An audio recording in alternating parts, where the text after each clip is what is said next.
এখন যেহেতু আমরা dispatch ফাংশনটা কিভাবে কাজ করে সেটা বুঝে ফেলছি এবং সাথে, সাথে আমাদের delete all items ফাংশনটাকে ইমপ্লিমেন্ট করে ফেলছি use reducer ফাংশনটার মাধ্যমে। সেহেতু এখন আমাদের বাকি ফাংশনালিটি গুলোও তৈরি করে নেওয়া দরকার। কিন্তু তার আগে আমি একটা জিনিস, একটা সমস্যা অ্যাকচুয়ালি আপনাদেরকে বলে নিতে চাই। use reducer can be a great option, but আপনারা বুঝতেই পারতেছেন আমার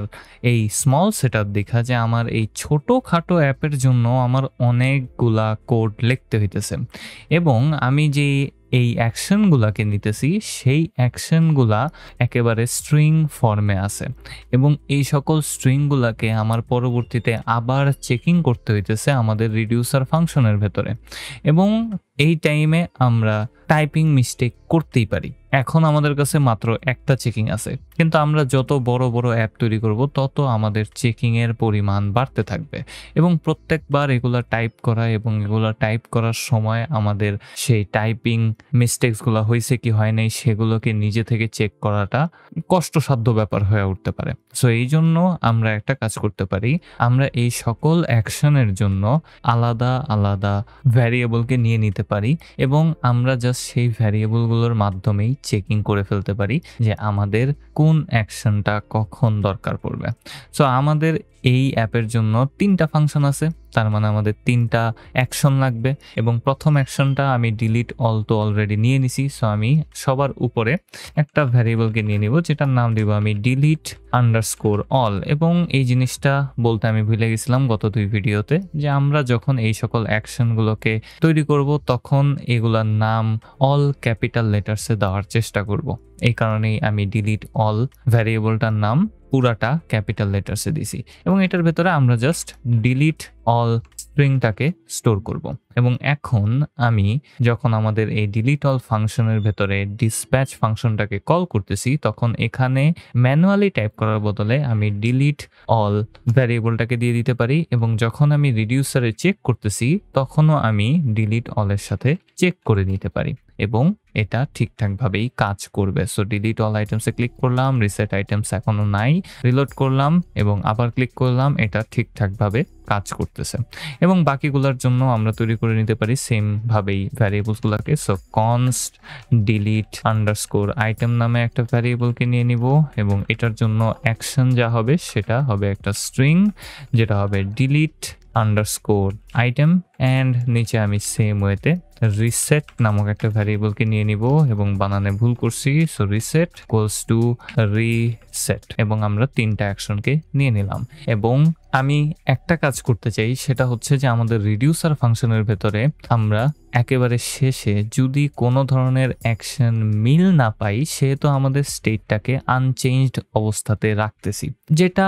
একটা ভালো জিনিস হইতে পারে, একটা খারাপ জিনিস হইতে পারে। অনেকগুলা অ্যাকশনের ক্ষেত্রে এই জিনিসটা একটু খারাপ হইতে পারে যে আমরা যেই কারণে এই ভ্যারিয়েবলগুলো নিলাম যে মাল্টিপল অ্যাকশন নেমে টাইপিং মিস্টেক হইতে পারে এবং নতুন কোনো অ্যাকশন তৈরি করার সময় আমরা সেটার টেস্টিং যখন করব আমরা শুরুতেই সবসময় ভ্যারিয়েবল তৈরি করে নিব না, আমরা সেটা টেস্টিংয়ের জন্য আলাদা আলাদা স্ট্রিংকে তৈরি করে নিতে পারি এবং সেগুলোকে ডাইরেক্টলি ডিসপ্যাচ ফাংশনের ভিতরে পাস করতে পারি এবং সেগুলোতে এরর হয়েছে কি হয় নাই সেগুলো বোঝার কোনো উপায় থাকে না এবং রিটার্ন স্টেট করার বদলে আমি এখানে একটা এররকে থ্রো করে দিতে পারি। এটা আপনারা করতেও পারেন, নাও করতে পারেন, এটা আমার করতে ভাল লাগে বিকজ আমি যখন একটা রিডিউসার ফাংশনকে তৈরি করব তখন ওইটার ভেতরে সব অ্যাকশনের জন্যই আমি আলাদা আলাদা রিটার্ন স্টেটমেন্টকে তৈরি করব ইফ স্টেটমেন্টে চেকিং এর পর। তো ফাইনালি যদি কোনো অ্যাকশন না থাকে তাহলে আমার সেটা এরর হিসাবেই ধরে নেওয়া উচিত। সো এই জন্য আমি এখানে থ্রো কিওয়ার্ডটাকে ব্যবহার করব, তারপর নতুন একটা এররকে তৈরি করে নিব এখান থেকে এবং আমরা এই এররের ভেতরে জাস্ট সিম্পলি লিখে দিতে পারি একটা ব্যাকটিক্স এবং তার ভেতরে নো ম্যাচিং এবং বানান ভুল করতেছে আমি, নো ম্যাচিং অ্যাকশন টাইপ, তারপর কোলন দিয়ে আমি একটা $সাইন ব্র্যাকেটকে দিয়ে দিব এবং এটার ভেতরে আমাদের অ্যাকশন ডট টাইপটাকে আমি এখানে দিয়ে দিতে পারি। সো অ্যাকশন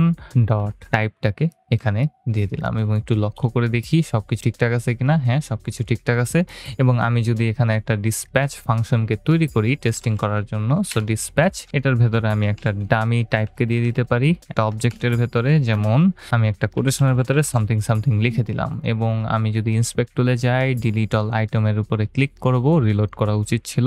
ক্লিক করলাম এবং আমরা এখানে একটা এররকে দেখতে পারতেছি যেটা দেখাইতেছে uncaught error no matching action type, আমি যেই জিনিসটা টাইপের ভেতরে পাস করছি সেটা। সো এটা আমাকে আগেই বলে দিবে যে আমার এখানে একটা ভুল অ্যাকশনকে আমি দিয়ে দিছি। অ্যান্ড এরপর আমি আইটেমগুলোকে রিসেট করার ফাংশনালিটিটাকেও সেম ওয়েতে ইমপ্লিমেন্ট করে ফেলতে পারি। সো এখানে আমি ডিসপ্যাচ ফাংশনটাকে ব্যবহার করব, আমাদের টাইপটা হবে রিসেট টাইপের এবং রিসেট ভ্যারিয়েবলটা এখানে লিখে দিলাম এবং আমাদের রিডিউসার ফাংশনের ভেতরে আমরা চেক করব যে আমাদের অ্যাকশনের টাইপটা কি। সো অ্যাকশন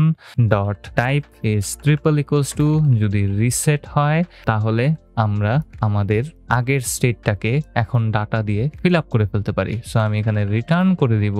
একটা নতুন অবজেক্টকে যেটার ভিতরে আমাদের আগের স্টেটের পুরো কপিটা থাকবে। সো স্প্রেড অপারেটর ব্যবহার করে স্টেট লিখে দিব, তারপর আমাদের নতুন আইটেমসের ভেতরে থাকবে আমাদের ডাটাগুলা এবং এটা দিয়ে দেওয়ার পর একটু যদি রিলোড করি, রিলোড করার পর আমি ডিলিট অল আইটেমসে ক্লিক করলাম, সবগুলা চলে গেল, রিসেট আইটেমসে ক্লিক করলাম এবং সকলগুলা চলে আসলো এবং এরপরে শুধুমাত্র একটা ফাংশনালিটি ইমপ্লিমেন্ট করাই বাকি আছে, সেটা হচ্ছে হ্যান্ডেল ক্লিক ফাংশনালিটিটা, যেটা আমাদের একটা সিঙ্গেল আইটেমকে রিমুভ করবে। পরের ভিডিওতে আমরা এটার ব্যাপারে ভালোভাবে বুঝতে চাইতেছি। এখানে অনেক জিনিস আছে যেগুলো সম্পর্কে আপনাদের অবশ্যই আরো ভালোভাবে জানা উচিত। সো পরের ভিডিওটা খুব মনোযোগ দিয়ে দেখতে হবে, ভয়েস মিস করেন না।